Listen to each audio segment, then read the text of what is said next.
Jeshi la polisi katika mkoa wa Mwanza tangu tarehe 20 mwezi wa 3 mwaka 2026 majira ya usiku liliwakamata na linaendelea kuwahoji watu watatu.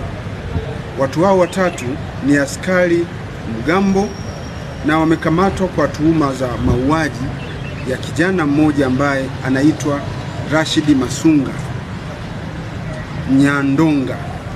Kijana huyu ana umri wa miaka 31 na kazi yake ni fundi simu na ni mkazi wa eneo la Bugando Jeshini katika wilaya ya Nyamagana. Watuhumiwa hao waliokamatwa majina yao ni kama ifuatavyo. Wa kwanza anaitwa Zongoli Richard Makongoro.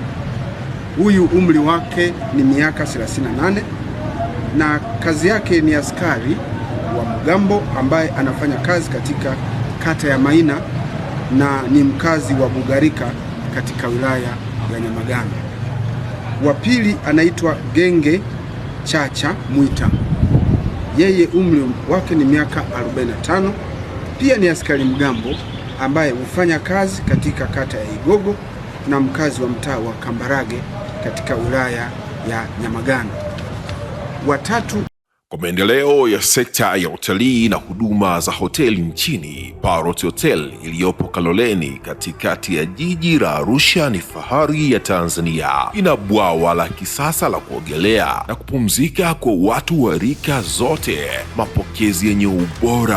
Hapa utapata kahawa safi na vinywaji baridi vya kila aina, lifti za kisasa za kupeleka kwenye floor 13 zenye vyumba zaidi ya 100, vyumba vya kulala vyenye mazingira salama na tulivu, vyenye joto la upendo na baridi ya starehe, kumbi za mikutano zenye vifaa vya kisasa, mazungumzo ya kitaifa na kimataifa, sehemu nadhifu ya chakula yenye kuleta hamu, vyakula vyenye viwango vya ubora wa afya. Baada ya uchovu wa kutwa nzima, kuna baa ya kipekee kwa jioni yako ya kukumbukwa. Karibu Parrot Hotel kuonja ladha mpya ya maisha.